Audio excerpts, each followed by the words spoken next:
Okay, now let's finally move to Stokes theorem, because I think many people requested this, and I also directly use the Stokes theorem without actually proving it first. So I want to derive it now in a less mathematically rigorous way, but it's I think it's a nice way. So assume you have some vector field going from R3 to R3. So you can write this in terms of its components, Vx, Vy and Vz. Consider this closed loop, and this keyword is important. It should be closed, otherwise you can't apply Stokes theorem.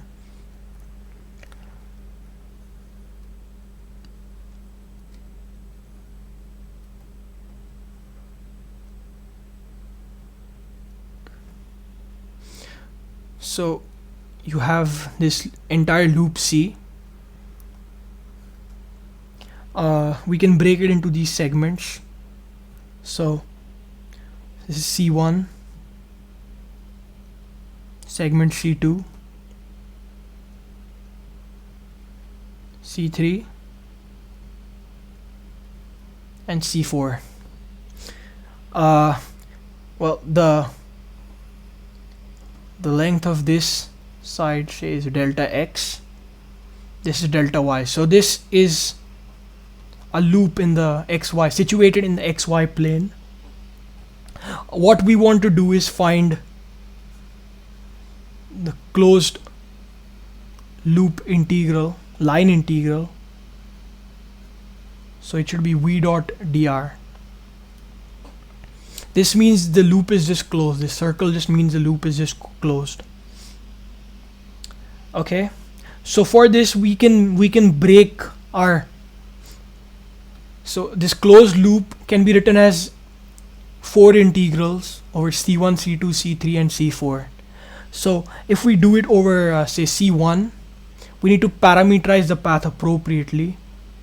So in this path only the x is changing.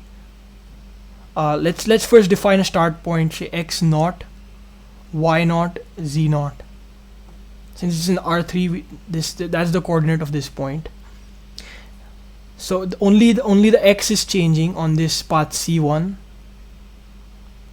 So our integral will now go from x naught to whatever point you're ending at, which will be x naught plus delta x.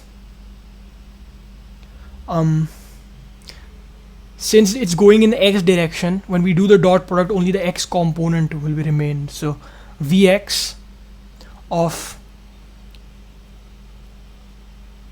x comma y naught comma z naught, because those will remain constant here only in the x direction. Dx, of course.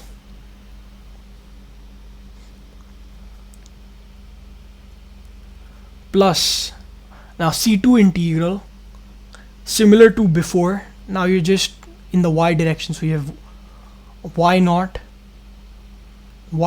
plus delta y. Dot product will just give you Vy. Well, the x is a constant at x naught plus delta x. Y, z naught dy, that's C2. Now C3 is an x integral, but it's going in the opposite direction as C1, so we're gonna have to take a negative here.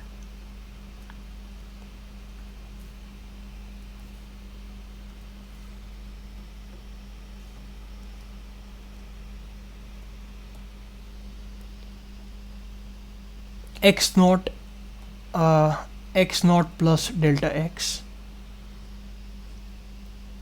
and we have a Vx x.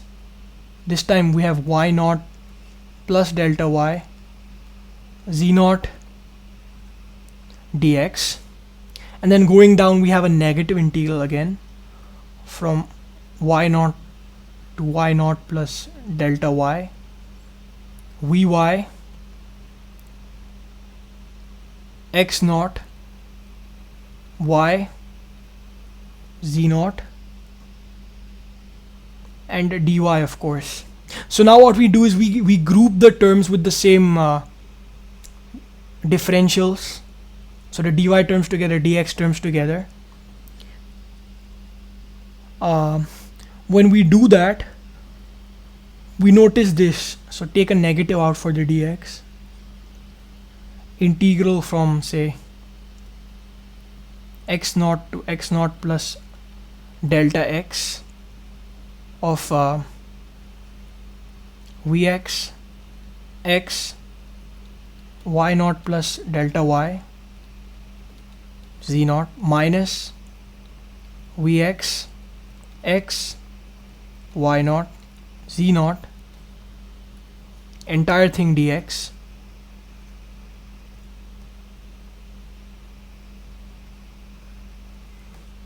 and then of course the dy term. So it's going to be integral y0 plus delta y vy x0 plus delta x y0, my bad, it's just y, z0 minus vy x0 y z0, and we have this dy here. Okay, so I urge you to notice one thing. We're going to take delta x and delta y to approach 0. That's an important thing. Otherwise, without this, nothing would actually work out for us. I urge you to notice that partial vx with respect to y at the point x y0 z0 is nothing but v of x x y0 plus delta y z0 minus vx x y0 z0 divided by delta y. Again, this only works because delta y goes to 0. It's like a limit going on here. Otherwise, we would need some other terms in this Taylor series. As I was saying, this only works in the limit that delta y goes to 0. Otherwise, we would need some other terms because we would have to develop a Taylor series on this. So it's like a limit going on. In a normal definition of a derivative, we would have written the limit, but here it's like explicitly out there. Okay, so similarly, what we can do for our partial vy with respect to x evaluated at x0 y z0 is we do a similar thing. We have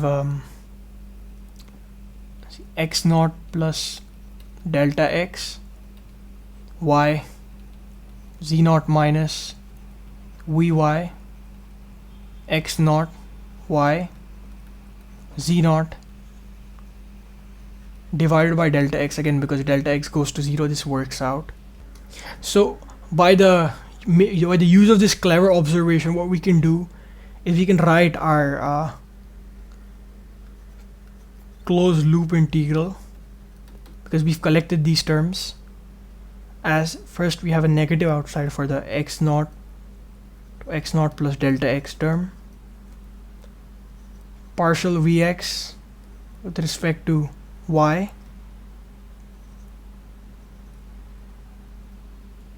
dx delta y plus integral from y0 to y0 plus delta y partial vx partial x dy delta x. I just multiplied this factor, this denominator factor. Okay. Now what we can do is calculate this integral out. We get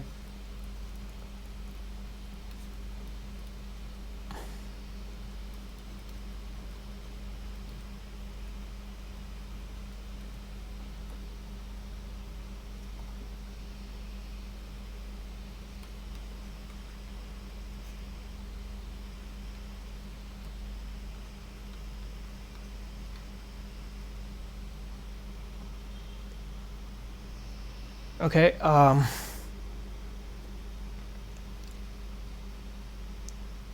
Again, since since delta y is like really small, vy can be taken out as like a constant. Same thing with this thing here. And now when we take the limit as delta x delta y go to 0, I mean we've been taking that, but let's write it again officially. These deltas becomes d's, the normal differentials from calculus. So we can write this as partial vy partial x minus partial vx partial y, but dx dy, which we also can write as this area element.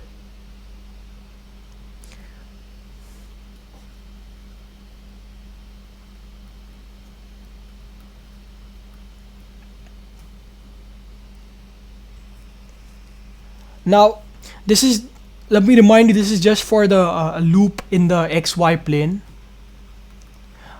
You can repeat these steps for a loop in the yz and the xz plane, and you come to the conclusion that this term here, this entire thing here, is just the curl of v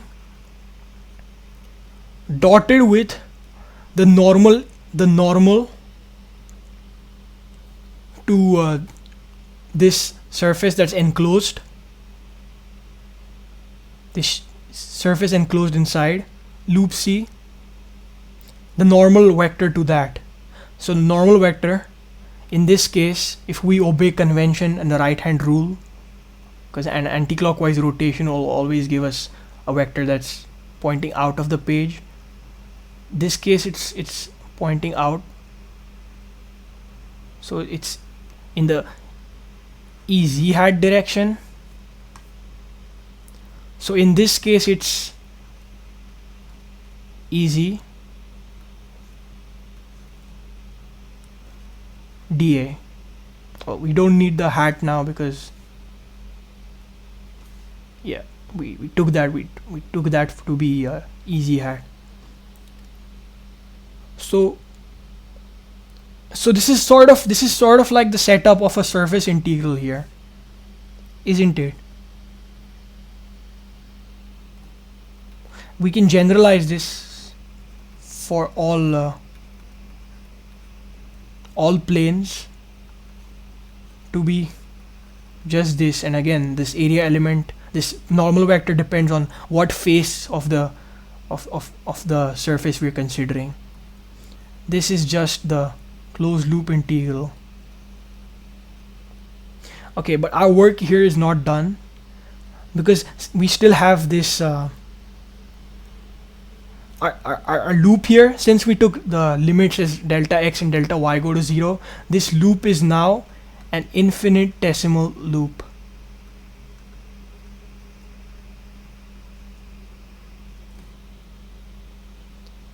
So even this closed loop integral is like on some small box, like differential box. What we can do is we can, given some region, we can fill the region up with these boxes. And why can we do that? Because of orientation. Because if you have one box, one differential box like this, again I'm representing these, the direction we went, and then another box side by side, because we have to fill this entire region. Well, you notice at this adjacent, this shared side, the up and down contributions just cancel each other out, and this just becomes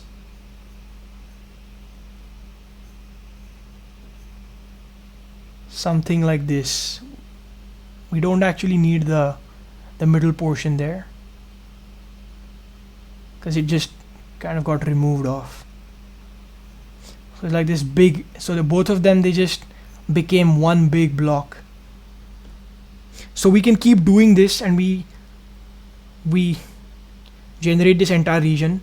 We don't need to worry about being oriented just in the XY plane or just in one plane, because if it's in some other arbitrary direction, in some arbitrary plane, we can always fill that up too, because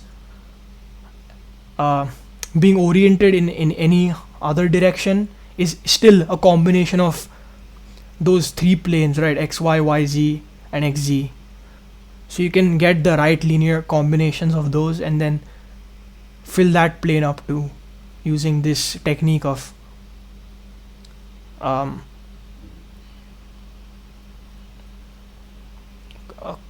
contour deformation. So we fill this region up with our infinitesimal loops, and then once we fill everything up, all that remains is going to be the boundary of this thing, and that's going to be our big loop C prime. So when you do that, you notice all these inner contributions, all these sides that are shared between these cells will cancel off because of this property of contour deformation. So all you're left with just the boundary. This boundary will just become this C prime curve here.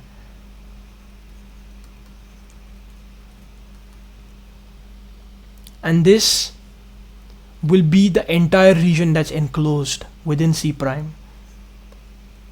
So call that S.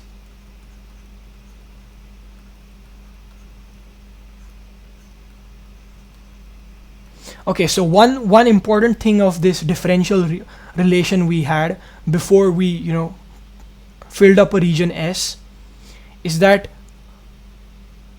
we sort of get to define a curl in some way.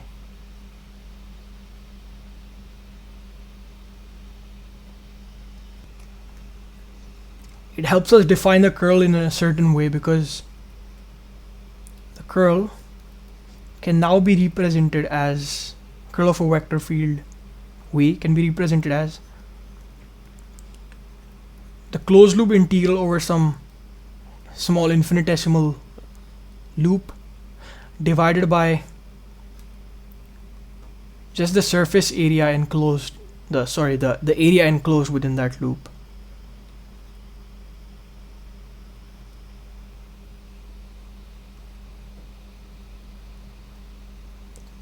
And here again, C and S are both tending to 0 because it's an infinitesimal, so it's a differential setup.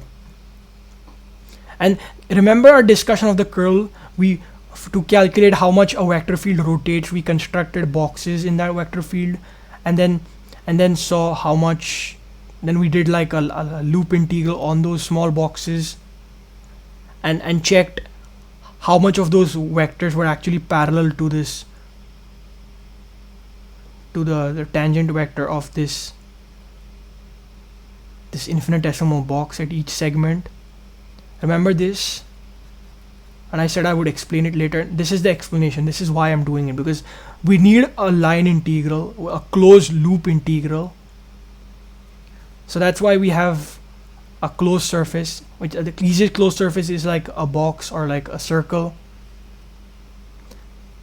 And we're just checking how much the vector field is parallel to each tangent vector of this closed loop. And we're again dividing it by the area, because since C is going to 0, without this area that's going to 0 to compensate for that, we would just end up with 0. So we need this. So we have a 0 by 0 situation, which in the limit has a chance to exist. Since this is a differential concept, this is all in at some point and in its immediate neighborhood, in its differential neighborhood. So this explains the reason to have a loop in a vector field setup, or to calculate curl. Why do we need a loop? This is why we need it. So guys, this is Stokes theorem. This final star here is Stokes theorem, and it works as long as our surface S and C prime are orientable. And I mean, when the surface is orientable, I mean I don't want a Mobius strip where you don't know, you can't distinguish between the inside and the outside. You need orientation because you're defining a normal differential area element here. And you need a normal, and you need a proper well-defined normal vector that's consistent over this entire surface. You want C prime to be a closed loop, otherwise it won't enclose any area, and this equation wouldn't make any sense. And again, orientation should match. If it's anti-clockwise integral over the closed loop, then the area vector should come out of the page. Okay, so that's I think pretty much it. It's a fairly decent treatment of Stokes theorem, I think. We just need to discuss one small thing and then we're done. Okay, I've just written down the Stokes theorem equation for you guys. Hope there's no disputes because we just derived it. Now what if our curl of V was 0, irrespective of what surface and what closed loop we choose? This means that a closed loop integral will always be 0. And since S was arbitrary, C prime, the boundary of S, was also arbitrary. So for any arbitrary path,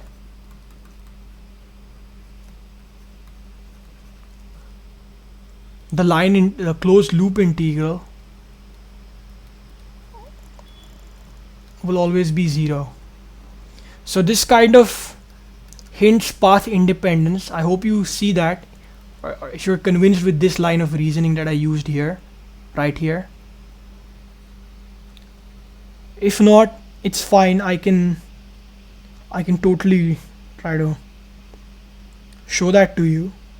So assuming you have some path from A to B, and then since you close the path because you want to use Stokes theorem, again the returning path should not be like symmetrical to the first path. They're totally arbitrary. So this is, say, path gamma 1. Call this path, say, C prime. So the closed loop integral over this entire C is just integral gamma 1 plus integral C prime. Now assuming we have the same path as C1 but going in the other direction, so the orientation is reversed, you call that path, which is same as C prime but reverse orientation, as lambda 2. We know that it's minus of C1, so we take a C prime, so we take a minus gamma 2. But notice that both gamma 1 and gamma 2 are two different paths of a line integral that is starting at A and going to B. And since we know that this is 0 because the curl was 0, both these paths give the same answer. So this is true path independence. And this is only possible when the curl of V was 0. If a vector field has 0 curl, it's called a conservative vector field. And that's when the path independence kicks in. Example of conservative vector fields are non-contact forces, forces like gravity, forces like the electric force. Yeah, because for that it doesn't matter what path you took, it just matters what matters are the start and end points.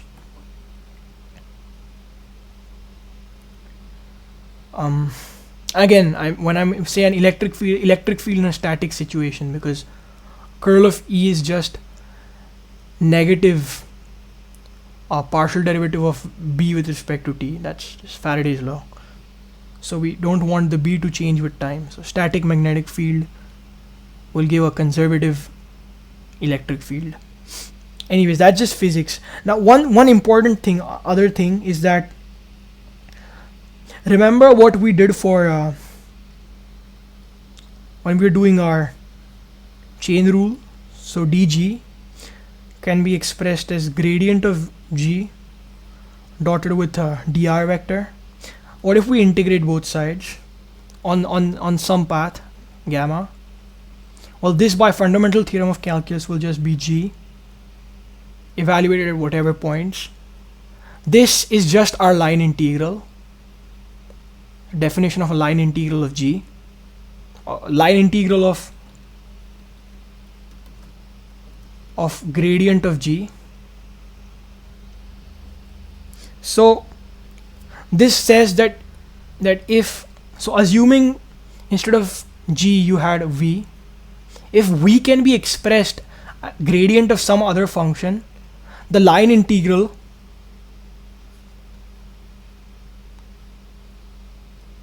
of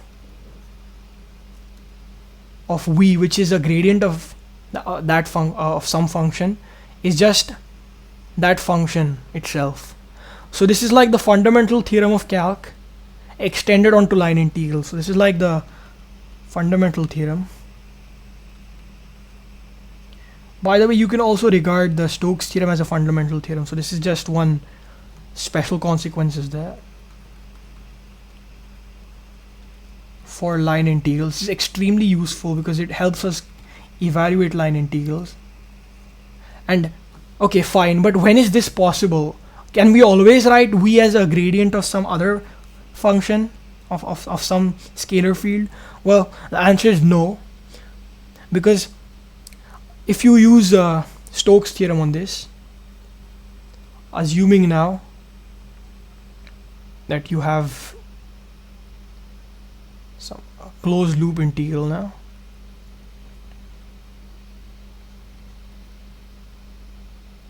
this will just become curl of gradient of g dot dr. And now by an identity of vector calculus, the curl of the gradient will always be 0. We can prove this with Einstein summation convention, subscript summation convention. That's another video topic. And hence you can only, so v is a gradient of some scalar field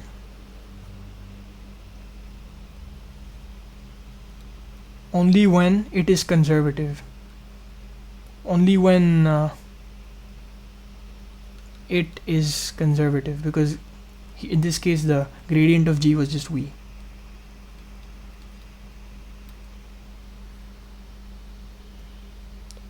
That's why we have gravitational potential, because gravitational field is conservative, and we also have potentials for static electric fields, or electric fields where when there's no magnetic fields, or magnetic fields are static. We can define electric potential functions. That helps us solve this. Okay, I think this is it for this video, guys. I hope you enjoyed it, and I hope I didn't confuse you too much. So please like and subscribe to my channel, guys. Recommend me to your friends. Spread the word of Gamma Di Gamma. And stay tuned for more content. Peace out.